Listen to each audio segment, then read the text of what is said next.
So last week, as you know, I cheated on Dark Souls 3 with Elden Ring. I regret nothing, obviously. Oh, Dark Souls 3, don't look at me like that. I still love you and your expansive level design and lore so deep I could drown in it. Come back! Oh.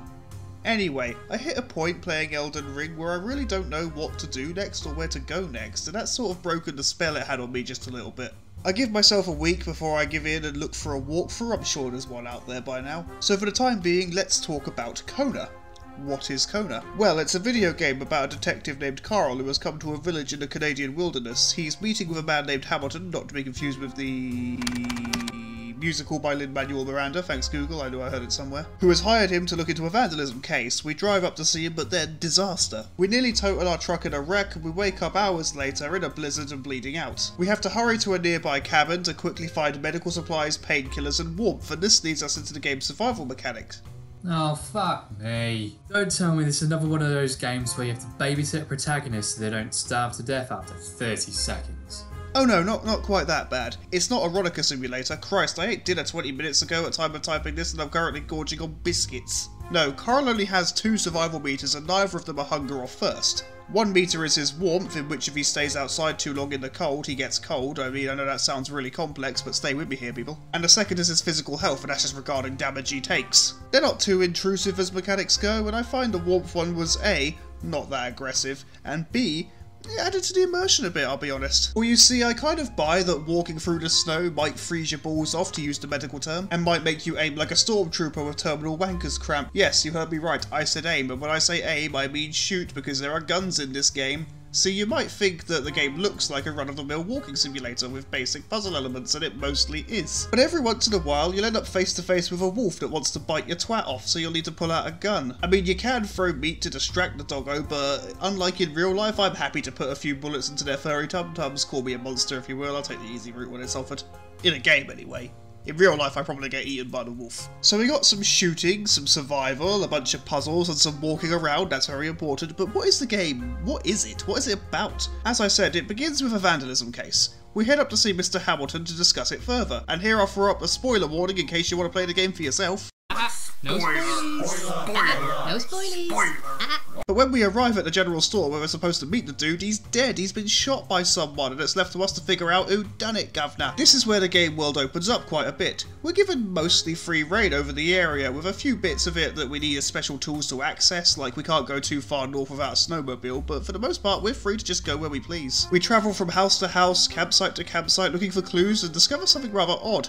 A lot of the corpses around here are encased in indestructible ice. I mean, you might just think the number of corpses we're seeing is a bit odd, but not in my line of work. My lawyer has advised me to stop talking about that now. When we go near them, we have visions of their final moments, for you see, Kona has some supernatural shit going on. We use these visions to find clues to help us solve the mysteries, and some of these clues even lead us to a second murder that's rather important, and ultimately we get to see how many dark little secrets this town is hiding. I'll admit though, it's no secret that half the town was out for Hamilton's blood already. He's a wealthy tycoon type. That's actually pretty standard, I think. Or maybe I just hate rich people, I don't know. There are all sorts of oddities about the people who lived here to discover, like the flying saucer that the maniac mechanic was making. Or maybe you'll discover the fact that the doctor was a communist. I rather liked exploring and learning about these people. I'm a sucker for this type of gameplay. If you follow this channel, you'll know that for sure. I always have been, so Kona appealed to me from this sort of standpoint. Just wandering around and piecing things together was fun for me. The overall story did feel a bit disconnected, I will say, as you are free to explore things in any order you please. It means there's no real sense of structure to the things that you're learning. But I think it works here, as we are playing as a detective, remember, or an investigator. I actually can't remember which of the two Carl is, and I don't really know what the difference is between the two. I know there's a difference between the two, I don't know what it is. Collecting the facts and building a timeline is part of the experience. I was kind of pleased with how most of it lined up, except for the bit at the end. It kind of made me feel like,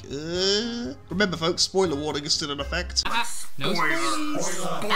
No spoilies! The mystery of Hamilton's murder goes back to a hunting accident. He accidentally shot an unknown woman in the woods. The doctor tried to save her, but you know, you can't cure death, doctor.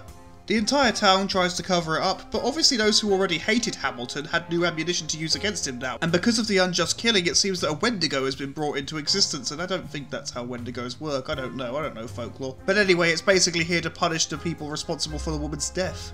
Ultimately that would be Mr. Hamilton, of course, he's the one who shot her in the first place, but the problem is, the town Sawbones already killed Mr. Hamilton, so the beast's thirst for vengeance is kind of unsated here. It goes on a killing spree of everyone else in town until finally being felled by a crossbow bolt. I'm not entirely sure who shot the crossbow bolt, everyone else seems to be dead. A crossbow bolt that, by the way, we have the bright idea to remove for some reason. I'm not sure why I was prompted to do that. The last segment of the game is us running away from the beast and shooting his summoned wolf allies as ice walls appear all around us. Of course I tried to shoot him as well, he's bulletproof. I threw some meat at him, but apparently he's a vegan, according to the trophy I got as I did it. See what I mean by I mean, it wasn't dull, I'll admit that much. And it's not as if the supernatural element wasn't established fairly early on when we find the first corpse frozen in the woods. I think what my actual problem with it is the game could have boiled up to that point just a little bit slower. The game took me about 3 hours to complete, might have taken me less time if I was less stupid, which we all know that's no. So we get to the end of the story rather swiftly, and I don't feel as satisfied with how events unfolded.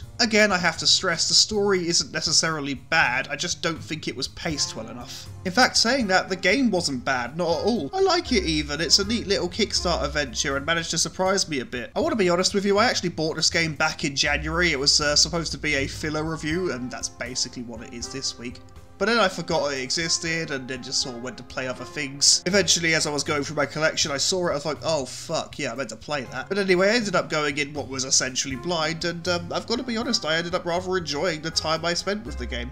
As I say, I think the game needed to moderate itself a little bit more, you know, be a bit slower on the boil so that the supernatural stuff doesn't happen within the first 30 minutes of the game. And I do sort of wish there was some sort of cursor that made picking up items just a little bit easier. But overall, I didn't hate the game, it was pretty alright. It's got some nice tension going on and the investigative element is quite neat, so yeah, it's a decent game. Yeah, I wish I could say more than that. I really do, but that's kind of the height at which the game tops out. But hey, decent is good, decent is better than some of the shit that's been on this channel. Hell, I was going to cover this week originally. You see, this game with the cow wearing a brain for a hat that I couldn't stop laughing at when my brother came over recently. Why is cow wearing brain for hat? Why is cow? And I've got to be honest, I'm glad I went the Kona route this week. At least this game wasn't terrible. I didn't hate playing it, I never got mad at it, and it was mostly an engaging experience. I'll admit that it's not a hugely fun game, but it's interesting enough, I find. Certainly deserving of the couple hours you'll spend with it. I do kind of recommend it. I mean, I've spoiled most of it for you, but if you ignored the spoilers and just want to play the experience anyway, then yeah, it's alright. It's a pretty alright game. But I do confess that now that I've finished it, I'm probably never going to play it again. Probably won't even think about it again. I'm going to go back to Elden Ring, I just know it. I hope Dark Souls 3 doesn't find out I'm still cheating on her with her younger sister. She's right behind me, isn't she? Yes. Yes, she is. Fuck.